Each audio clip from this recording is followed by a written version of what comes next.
Welcome to Public Health on Call, a new podcast from the Johns Hopkins Bloomberg School of Public Health. Our focus is the novel coronavirus.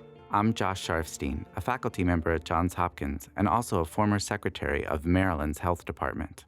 Our goal with this podcast is to bring evidence and experts to help you understand today's news about the novel coronavirus and what it means for tomorrow. If you have questions, you can email them to publichealthquestion@jhu.edu.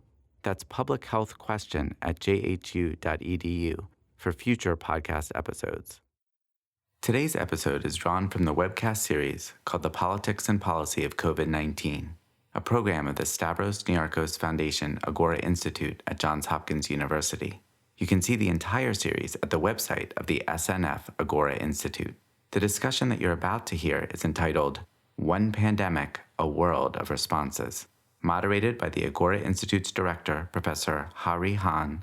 Panelists included Anne Applebaum, SNF Agora Senior Fellow and staff writer with The Atlantic, Ho-Fung Hung, Professor and Chair of the Department of Sociology at Johns Hopkins University, and myself, Josh Sharfstein, Professor of the Practice in Health Policy and Management at the Johns Hopkins Bloomberg School of Public Health. Let's listen. Hello, everyone. Good morning or good afternoon from wherever you all are. Thank you for joining us today for SNF Agora Conversations, the politics and policy of COVID-19. My name is Hari Han, and I'm a professor of political science and director of the SNF Agora Institute here at Johns Hopkins University. For those of you who don't know, SNF Agora Institute is an academic and public forum dedicated to improving and expanding civic engagement and informed, inclusive dialogue as the cornerstone of global democracy. The SNF Agora Conversations is a new weekly series in which we'll take a social scientific, evidence-based approach to exploring some of the most vexing political and policy issues surrounding the pandemic. Today's topic is One Pandemic, A World of Responses. Today, with Anne, Ho-Fung, and Josh here, we have expertise on Europe, China, and the United States. Together, the four of us are going to spend about 30 minutes talking about the comparative response of different countries to the pandemic. What's been going on around the world? Why is there so much variation from country to country? And then we'll open it up for your questions. So with that, Anne, maybe we can start by turning to you first. I know that you're calling in now from Poland, and you wrote a really poignant article in The Atlantic this past week describing what it was like for your family to have to rush home to Poland before the borders closed from all over the world. And you described your son, who's a freshman at Johns Hopkins University, having to literally walk across the border with his bags, as you wrote, like in a Cold War movie about a spy exchange. So first, can you just start by describing to us what things are like in Poland, where you are, and in general, what are you seeing in Europe? So what happened in Poland was that on the 13th of March, the prime minister announced that he was closing the border within 24 hours. It was a surprise announcement. People were not prepared. My husband actually was driving in a car and called me from the road and told me about it. And I was in London, and I picked up the phone immediately and bought a ticket and left the next morning. And we also called our son and told him to get on a plane immediately. This was also the moment when President Trump was announcing that flights to the UK would also stop. And we all immediately went back. The amusing story of my son is that by the time he landed in Europe on, I think it was March 15th, the Polish border was closed. And that meant that there were no trains, no planes, no buses into the country. We got him by plane to Berlin. He got off the plane. He then took a train to the border, to this town called Frankfurt an der Oder, which is the border city, got out of the train. And as you just say, he took his bags and he walked across the bridge, across the Oder River. He saw policemen with guns. There were guys in hazmat suits taking people's temperatures. There were drones overhead. And for him, it was very shocking. He's 19 years old. He's a freshman at Johns Hopkins. He'd never seen a border between Poland and Germany before. So for him, it was very shocking. And then my husband picked him up on the other side. The border closure was very interesting. A lot of countries have done it, particularly in Central and Eastern Europe. And I should add that they cause a lot of chaos. This one left people stranded all over the place. Through an initial misunderstanding, it left a whole line of cars and trucks on the German side of the border, people, transit truck drivers trying to get across the country to get home to the Baltic states or to Ukraine. But it was extremely popular. I mean, it was people felt, the government is doing something.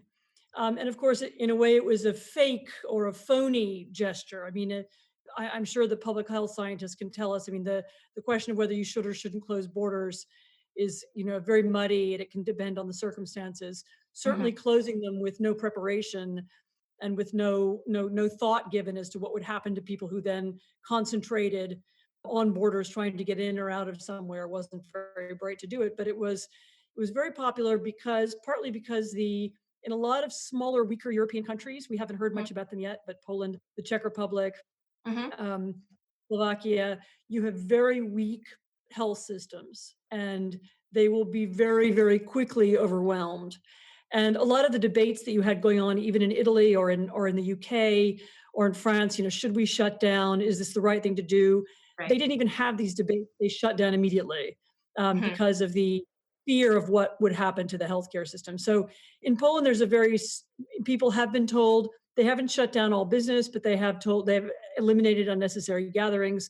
They're Hmm. telling people to decide, and people are for the moment supportive of those measures, partly because even with a very, very low number of cases, the hospitals are already overwhelmed. Yeah. Interestingly, I was actually in Italy when the Italian numbers began to rise. In fact, I was at the SAIS, Johns Hopkins's Hmm.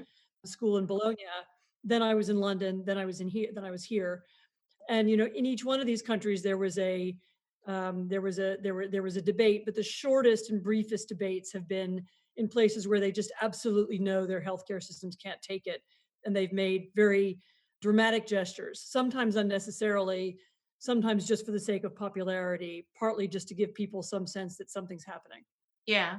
Actually, so I want to pick up on that last thread because, you've also written about how pandemics like the one that we're in right now expose a lot of dysfunctions, any kind of dysfunctions in society. And you've also written separately about the ways in which, crises like these are opportunities for power grabs by governmental leaders in different ways. And I'm wondering, how are you seeing those patterns come together or not in Europe?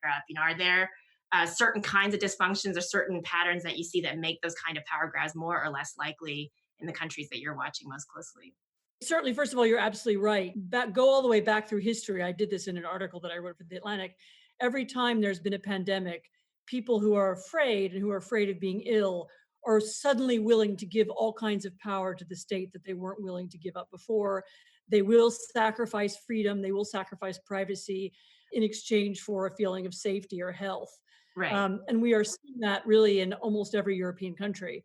In most of the larger countries, this is happening consensually. So Yep. in Italy and in France, and now in Britain, after some wavering, there have been government decisions to keep people at home, have wide support. People are accepting them. Partly they're accepting them because it's democratic governments are agreeing to do this. And there's a time limit, and people understand that when the crisis is over, these kinds of restrictions will end. There are one or two governments where something a little more sinister is happening. In Hungary, the debate is going on still this week, but the Hungarian government has put a bill before parliament that I think will pass Hmm. in the next few days, which will give the Hungarian prime minister, in effect, a kind of dictatorial ability to ignore all existing law. He can Right. bypass laws, Hmm. do whatever he wants.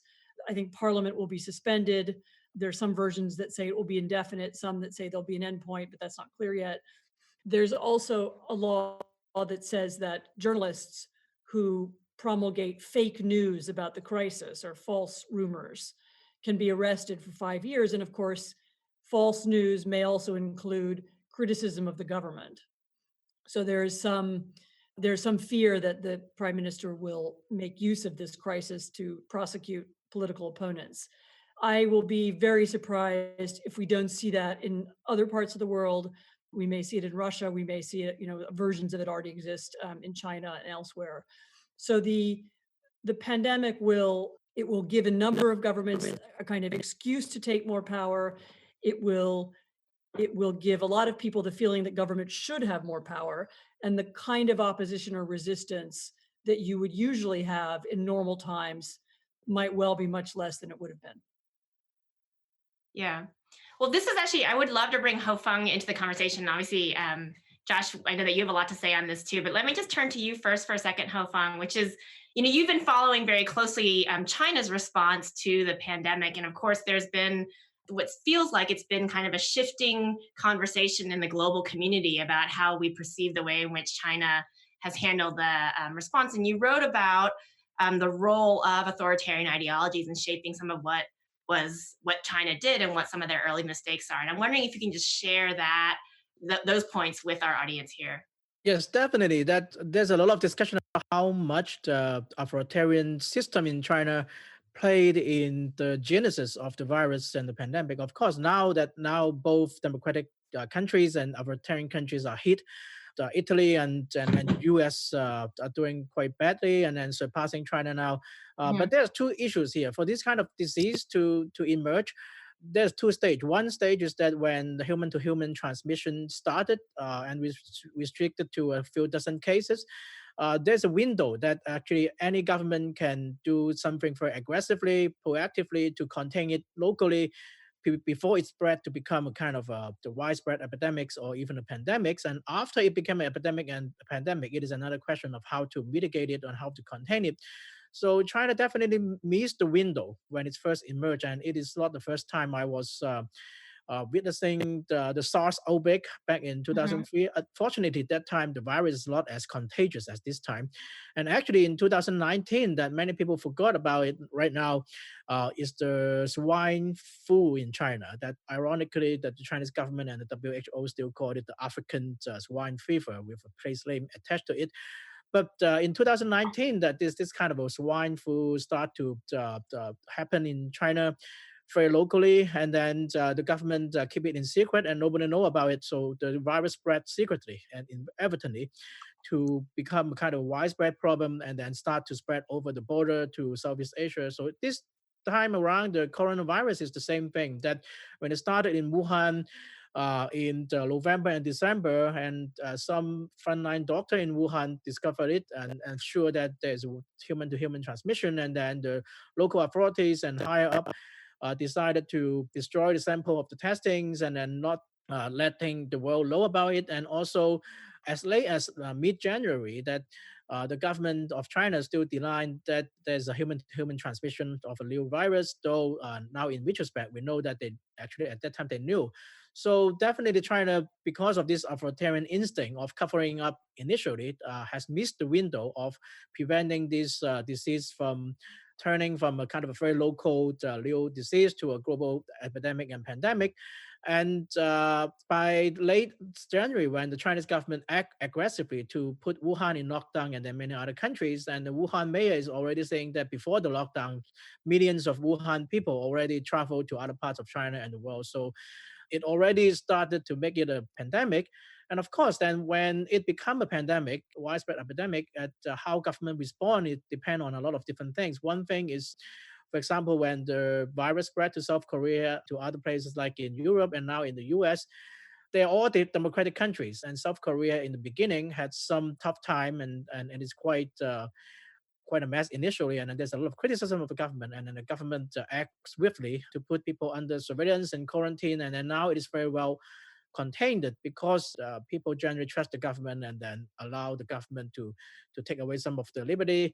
And in the case of Italy, that we don't know yet, more research need to be done, but anecdotal evidence from journalistic report and things like that show that in the early stage, when Italy start to recognize that there's a problem when the government take action, it seems that there's a lot of kind of a high level of trust in the government, and many people are not abiding by the quarantine order, the lockdown order. So it might be one reason why that is spread so widely in Italy. So that definitely that's the democratic or authoritarian division has something to do with whether the government can act quickly to take the opportunity in the beginning to prevent a virus from becoming a widespread epidemic. But once it become epidemic and pandemic, that it takes a lot of government capability, people trust in the government rather than just the democratic system to keep this under control.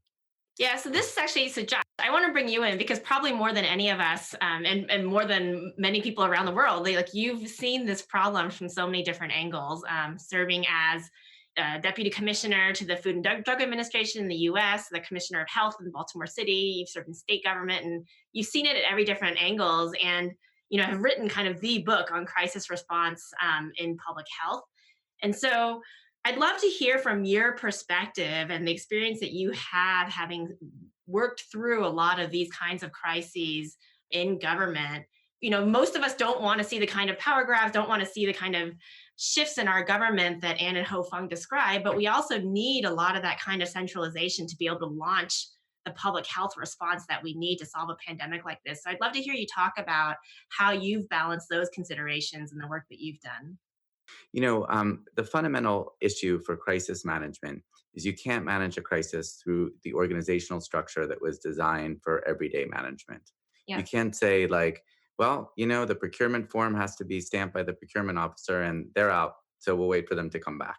You Right. have to have a structure that allows you to make decisions and allows actions to happen and is actually structured for the needs of the response. And most people, in the United States, we refer to that as an incident management system. It is what got Liberia through the Ebola epidemic. And the principles of that is that there is very clear leadership. There's a clear communications effort that is consistent and compelling and able to provide critical information transparently to the public and answer questions. And that there is all of the different components that are needed are coordinated through a plan that makes sense. And if you don't do that, what you get is chaos where different people think they're in charge, or everybody thinks somebody else is in charge, which is also a big problem. Nobody steps up to make critical decisions. Critical moments aren't surfaced for decisions. And you wind up kind of in the fog of crisis instead of, getting things done. And I'm worried, particularly in the United States, that fog of crisis still is a characterization of our federal government. We have a situation where we're running out of ventilators in New York City. Detroit hospitals are already telling people that some people may not get resuscitated. Yeah. And the federal government has not taken over the supply chain, for example, for ventilators or for personal protective equipment for healthcare workers, and leaving states to go out and try to buy them, competing against each other. It is, it's outrageous given the risks to healthcare workers and to people in the United States. So, yes, there does definitely need to be focused, improved, different kind of management in a crisis. At the same time, it only works, and this is where I think it kind of integrates with the discussion we've had so far, if it has the trust and credibility that is earned by people. In other words, in my book, in my class on this at the School of Public Health, I say the singular quality that matters more than anything else in crisis management is credibility. If you don't have a credible response, then people don't do what they need to do to protect themselves. They won't believe, you when you say you need to stay at home, or they won't believe it's important to wash your hands. Let alone they won't believe that it's necessary to say take over the supply chain for ventilators.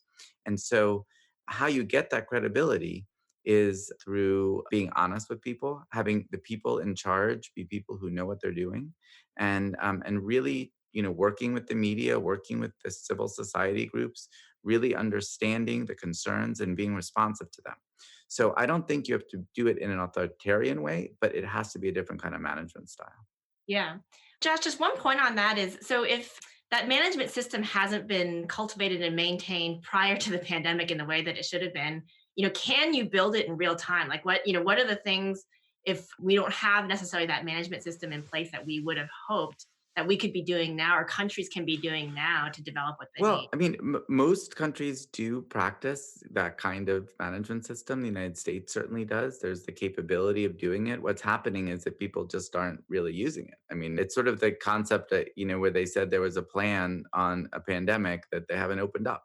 You know, those plans are for use by that management system in order to be able to be effective. And so, what can happen, and what typically happens, is political considerations, other considerations interfere, and people may say, this is a moment of, everybody is waiting to see who steps up to the microphone. How about me? I'll step up to the microphone and I'll, make announcements and not rely on the plan or people who really know what they're doing to maneuver the city, state, or country through this. And sometimes, that's led people to say things that just aren't true. And that ultimately undermines the credibility of the response, which is a real problem when the response requires people to do things to keep themselves and the community safe. So actually, so that makes me want to ask a question that I know Anne and Josh, I've heard both of you kind of think about and talk about in different ways, which is, if the information that people and the public are receiving about the pandemic is perceived to be politicized in different ways, like how does that, A, I guess, how does that impact the kind of trust that Josh, that you're describing that we need? And B, what are ways to keep that information from being politicized or polarized and given the current levels of polarization that we see in different countries all over the world? I mean, I'm happy to start with that with a historical example, which would be the swine flu outbreak of 1976, Hmm. when the president went on TV and said they were going to vaccinate every man, woman, and child against a new strain of flu. Hmm. He set that policy in motion, and immediately people started wondering whether it was a good idea. And he lost a lot of credibility. There was a lot of negative reporting that year. Some public health officials were leaking that this was not necessary, and it really undermined confidence in the government's response. And in fact, the critics were right. They rolled out a vaccine program. Some people were injured. The disease itself had disappeared Right. from the face of the earth. And so, I think what particularly the lesson I take from that is when a political leader says this is exactly what we're doing, and then people are afraid, or oftentimes the political leader perceives it as flip-flopping. If they Hmm. change their opinion, it's much better for a core decision making and communications effort to be located within the public health community on something like this, and people can explain, well, the facts have changed, we're changing our mind, the disease has disappeared. As in, if in 1976 they could have said that, and that allows for more flexibility with the political leader really providing more of a general vision and support for a more technical response. Right. That seems like a really important point to sort of separate out kind of the scientific expertise that's needed to inform and can sort of change as the conditions change, as opposed to those political leaders, which have less room to do so. And I'm curious if you have any thoughts about this question, given the work that you've done on polarization and the rise of authoritarianism and so on. So, unfortunately, in the US, we are getting a kind of real time lesson in the kind of damage that polarization can do. Hmm. And one of the things that happens when you have a deeply polarized society, in other words, where one group of people perceives the institutions of the state as having been captured by an enemy group or by an unpatriotic group or by a group whose motives they suspect, one of the things that happens is that people then doubt those institutions. And we are seeing that play out right now in real time. I don't have to tell everybody who's on this call, what's happened in the United States over the last, several days, but we know that the president was initially skeptical of the need of the virus, so I don't need to do anything about it. Then he changed his mind. Now he's possibly preparing for an economic crisis by saying, well, maybe we don't really need to do all this social distancing and so on. What he's doing is he's setting up a kind of classic polarized response. In other words, that one group of people, a part of his followers, a part of the people who watch Fox News, where these slogans are being repeated, are going to doubt the instructions that come from medical personnel and from public health personalities, and also maybe even from governors and mayors. And we'll see how that happens. In some places, governors have enough legitimacy and generate enough trust that they may be able to overcome this. But certainly at the federal level, we may see large numbers of people simply not believing public health information. And that is a direct function of our polarized system. I mean, this, for example, even in a country like Italy, which normally has very polarized politics and very angry politics, there has been something like 90% of the country is in favor of the current policies. The current prime minister, who's a kind of technocrat, enjoys 70% support, and you are not seeing a politicized response to the coronavirus policy in Italy. I mean, we might get there eventually, but it's not happening right now. Hmm. Whereas in the US, it's begun already. And this, I think, presents a huge challenge to American policy because we could get kind of the worst of all possible worlds. In other words, we could get parts of the economy being shut down, by shelter in place orders. We Right. could get other parts of the economy open. And of course, we are still all one country, and the weakest link is where the disease is going to spread the fastest. And so we may get neither an effective shutdown or effective, suppression of the virus, nor a kind of effective mitigation policy either. And this is really absolutely and directly the result of polarization, the people's politicized reactions to the responses. You can also see, some people may have seen, there are now polls showing extremely, wide variations in the way that Republicans and Democrats are responding to this crisis. Most high numbers of Republicans say it's being overplayed, it's too much hysteria. High number of Democrats say exactly the opposite. So the danger in the US is that the crisis will drive and further deepen polarization and make it very difficult for the US to come up with a single useful response. Yeah. Although I have seen some recent polls that are starting to show that the sort of partisan difference on people's perceptions of the pandemic in the US are starting to come together. But of course, we're still in very early days, so it's hard to know how that might evolve over time. So I actually want to turn us. Reality might help. In other words, Right. as people begin to see the virus, when you know people who've had it, when you're in contact with people at your local hospital and so on, then people's reactions will be different. At the moment, it's still it's kind of mythical to most people. Nobody's seen it Exactly. yet. So Yeah. it The may coming weeks will be be 6 months. I agree with you. Yeah, really interesting. So I want to turn to audience questions. We've had so many great questions that have come in already, and I just want to remind people, if you do have a question, you can just enter it into the dialogue box that's either to the right or the bottom of your screen. And maybe this first question I'll direct to you, Hofang. A gentleman named Joel was asking, whether or not China's approach to how they contain the pandemic can be used in the United States. There's been a lot of questions about the extent to which some of the seemingly harsh approaches to social isolation are really possible in more open, kind of small d democratic societies. And I'm curious if you have any thoughts about both what China did and how portable those possibilities are. Definitely, there are a lot of discussion about this China supposedly effectiveness in bringing coronavirus in check after it became a widespread pandemic. Again, that China could have been done a better job in preventing it from the beginning. That there's a UK study showing that if the Chinese government act earlier, 3 weeks earlier, that there will be 95% fewer cases in the end. But after the Chinese government acted, that it shows some effectiveness. Definitely, a very tough approach to basically that you see pictures about actually some paramilitary police employed to people in quarantine and in their building, don't let people come out and things like that. But this is kind of a thing that work or lead to be deployed in a situation when people are not trusting the government, so that they lead to have this kind of very tough and high-handed measure. And it is actually not the kind of thing that would work in the US or other democracies. And for US and other democracies, the model would be really the case of Taiwan and South Korea, that they also have large scale government and proactive action to test people and then or to put people in quarantine and put whole region in lockdown. But rather than using very tough kind of paramilitary approach to put people in place, that they have this transparency and open information, so that people know that the government is not lying. The government is doing this because of your good. And then after you have these people trust, that is impossible without transparency in media, then people will voluntarily abide by all these surveillance and quarantine measures. China have to resort to this kind of a very tough approach because that people don't trust the government, provided with this kind of a black box of information.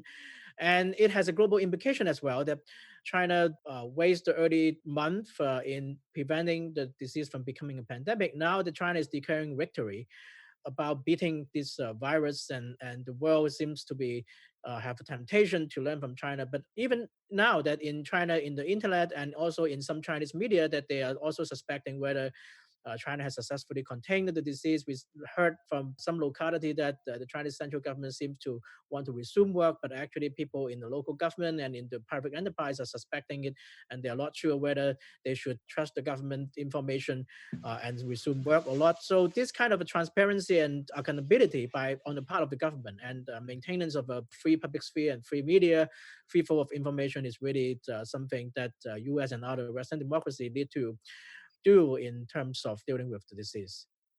Yeah. So, Josh, I would love to hear, what your thought is on some of what you've seen in other countries and what you feel like, what are some of the lessons that we can learn from the kind of variation in the global response. But as I pose that question to you, I also want to bring in one other question that comes from Alex, who's an audience member, who asks, how can some of the poor and low income countries get ahead of COVID-19, especially if we think about countries that have a fragile healthcare infrastructure, a lot of poverty, and don't necessarily have access to the resources that a lot of the developed world has to be able to respond to this. I'm curious if you have any thoughts about that topic as well. Sure, those are linked topics. Right. So the countries that have been able to respond the best are largely in Asia, and the success I think hinges on a couple things, all a little bit related to the fact that Asia really experienced SARS in 2003 very differently than the rest of the world, because that was, I think, a very terrifying experience for them, and that affected the population's understanding of what is at stake at a pandemic. I don't think people in the United States really paid much attention to SARS. There were just a few cases in the United States. And H1N1 sort of, was exciting for a little bit, but then turned out not to be that serious in 2009. But in Asia, they took it very seriously. And so they prepared in a lot of ways. They certainly prepared on testing, but it's not just testing. I think that's an important point. It's testing and what happens after testing. Hmm. The key to controlling an infectious disease is stopping the ability of one person with the disease from passing it on to other people. That's what you have to do. Hmm. And what that requires is finding people who have the disease and isolating them, taking their contacts and quarantining them and waiting, basically denying the ability of the virus from jumping from one person to another. That is not, in South Korea, they did it in a very high tech way. They did testing, then they looked at your phone and they did text messages, same thing in Taiwan.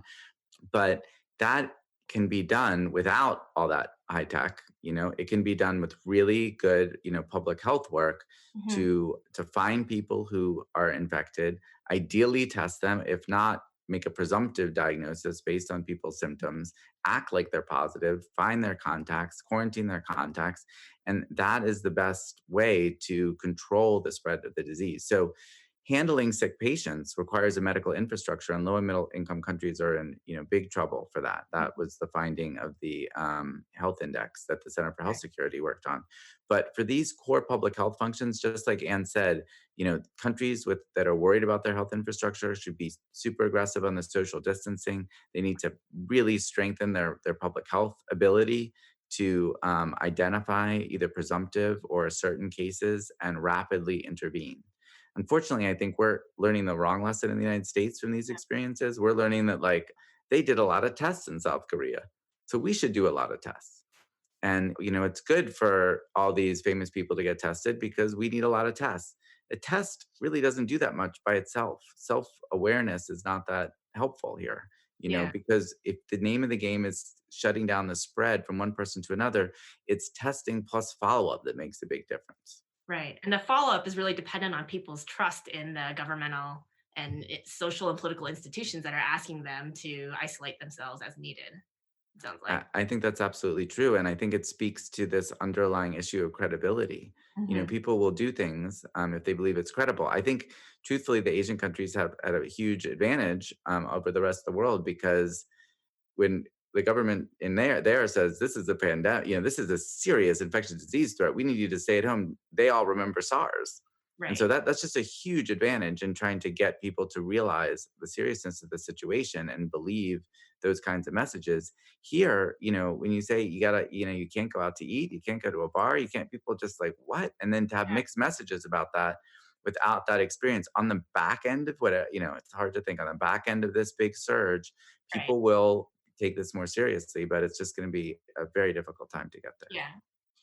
So we have a question that came in from the UK, which where the questioner asked, whether or not there have been any efforts, or what you think of the efforts that do exist, that are cross-governmental collaborations to try to create a unified global strategy for this. Given the disparities in, I mean, we're obviously seeing a lot of disparities just within the United States in the ways that we've already talked about it, but we're seeing all sorts of disparities across the world. And I'm curious if any of you have a sense of what the possibilities are for creating some kind of global strategy that that will allow for this. Yeah, Hopefully. I have some observation because I witnessed SARS and write about it back in 2003, and then and closely observing how the things evolved this time regarding the role of WHO. That WHO is supposed to be the global organization that do the job in monitoring and warning countries about diseases coming, and then provide intervention and help in countries with less resource and things like that. In 2003, the WHO did a very good job in, for example, putting pressure on China and other government that seems to be not very open up in their information and warn the world that a serious thing is coming. Need to get prepared. But this time around, there's a lot of criticism that after the crisis is over, I think there's a lot of question to ask about WHO role in making the crisis more serious than it could have been. Because in early on that now we know that the State Department in the U.S. has confirmed that, and media report confirmed that back in late December, the Taiwan government, according to their intelligence on the ground in China, already warned about this new virus that has passed the phase of human-to-human transmission. And because for political reason, Taiwan is not a member of the WHO, but they still relay the information to the WHO, and the WHO just said, "Well, we heard that," and they didn't do anything about on this piece of intelligence. On the other hand, the WHO, again, because of some political reasons, trust the Chinese government word 100%. And so as late as mid-January, WHO still treat that there's no evidence that this new virus has human-to-human transmission. So the world didn't get the warning that that they lead. That at that time, even though that this has something to do with China cover up, and the WHO tilted toward the Chinese government in trusting the information from there. So we really need to have a global institution and revive the credibility. Now the WHO seems to be lost a lot of credibility after this, and so we need to have a lot of questioning and reflection about what WHO can do to revive its credibility and its capability to monitor and spread information about this disease in the next crisis to come. Josh, do you want to weigh in here? Just maybe, I mean, I think that's a very, very important observation. I would just say that I've heard, I spoke to Andy Pekos, who's a professor virologist at the School of Public Health, that on a regular basis, virologists from around the world are getting on a call and just sharing as much data as they can with each other. So I think the scientific community is probably doing a much better job than the government, world, where this crisis is being reflected in all sorts of different political ways, including you can hear in the different things that our government says, rather than realizing this is a common enemy that we all should be pooling our intellectual and material resources to defeat. Right.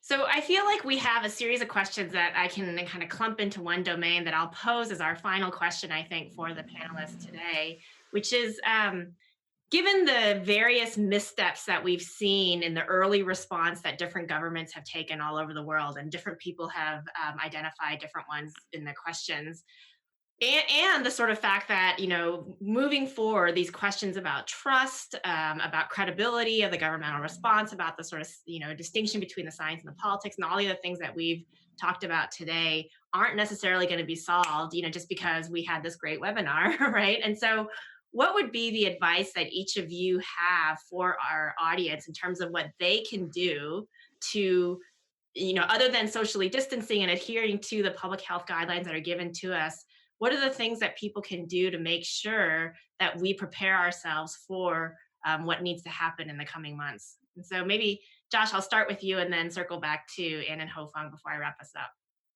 I'm very interested in what they have to say, but I'll do my best. Well, in addition to the basic public health recommendations, I think it's important for people to ask for facts and ask to hear from people who know what they're talking about in terms of how to respond. I think people have to take the long view. It's not all only what's happening today, but what is the path through this? What are the key milestones? And how can cities, states, counties, what's the role they have to play so that individuals can see how they can be supportive in other ways for where they are. For example, a rational approach to this might say, we absolutely have to safeguard nursing homes, assisted living, and other congregate settings where people at super high risk for serious illness and death live. We need an approach to protect them.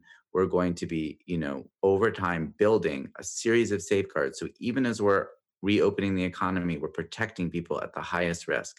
And here's how everybody can help. I'm not saying people have to come up with that strategy, but they should be asking for what are the core pieces, the building blocks that we need to get through this? And what's the evidence that's based on? What can we all do? And really looking for scientific and public health leadership to shine a light through all these, very difficult immediate challenges that we'll be facing. Great. Thank you. Anne? So look, I've written this in the last couple of weeks. I think if we just focus on the US for a moment, but this applies to a lot of European countries as well, I think we need to understand that the US needs a very profound, almost kind of revolutionary change in its attitude towards bureaucracy, um, more generally, and public health specifically. We've allowed this situation to develop whereby unqualified people are given jobs in Washington, whereby the prestige and status of government work has been allowed to fall, and I don't mean all over the government. It's not that we need to expand government, but we cannot afford anymore in the 21st century to have a situation that we have at the present, whereby the president has dismissed the pandemic team. The top scientists don't work in Washington, or even where, as Josh was saying, where the scientists now have an international conversation, but at the top level, government officials aren't having that conversation. We need a kind of revolutionary changes in how we think about the state and about bureaucracy in all of our countries. And this is ultimately a political question, and people should think about who they vote for in the next election. And how they participate in politics and public life.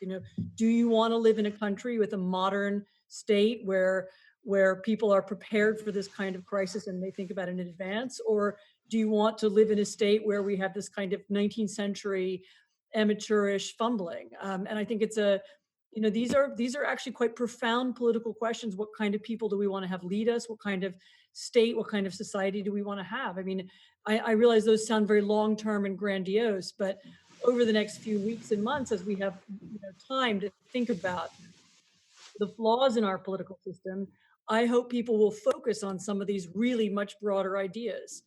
And then on top of that, I would say everybody should start thinking about how they can volunteer, how they can help organize in their local neighborhood, food deliveries for people who are shut in, eventually, other kinds of help for people who are unemployed. I hope people use this moment to become as public spirited as they can. Thank you. It's very helpful and warms my heart to hear an SNF Agora fellow talking about building up the civil society that binds us all. Ho-Fang, I'll give you the last word before I wrap us up. I know we are running out of time, but actually, that as George said, the memory of SARS is very important, and as Anne said, that this grassroots initiative to protect ourselves is important. In that note, that the case of Hong Kong is really something that we need to observe, because Hong Kong has all the bad governing situation and deficit in trust in government and things like that, but still, it has been doing relatively well in these epidemics. And one key issue is that people really take their own initiative to practice voluntarily social distancing and helping out each other, and also to practice personal hygiene, wash the hand, and wearing face masks. That it is kind of controversial in Western society about face masks, but as scientifically it is said that it might not protect you, but actually if you get the disease, that actually reduce the chance that you can spread the disease to others, particularly for this coronavirus, that there's a lot of people who has low symptoms. They don't know about that, and then they still spread around. So a universal face masking, actually, is the more people paying attention to that might be a way to actually help stem the disease spreading. And then the case and experience of Hong Kong is something that actually we need to pay more attention to. Well, Anne, Ho-Fang, and Josh, I really want to thank you all for being with us today. And thank you to our audience for watching and for sending in so many great questions. I'm sorry that we couldn't get to them all. I also want to mention that the recording of today's webcast will be available on our website, which is snfagora.jhu.edu. So thank you very much to our panelists, and I hope that we'll see you all again next week. Thank you. Thank you. Thank you for listening to Public Health on Call, a new podcast from the Johns Hopkins Bloomberg School of Public Health. Please send questions to be covered in future podcasts to publichealthquestion@jhu.edu. This podcast is produced by Josh Sharfstein, Lindsay Smith-Rogers, and Lamare Morales. Audio production by Niall Owen McCusker and Spencer Greer, with support from Chip Hickey. Distribution by Nick Moran. Thank you for listening.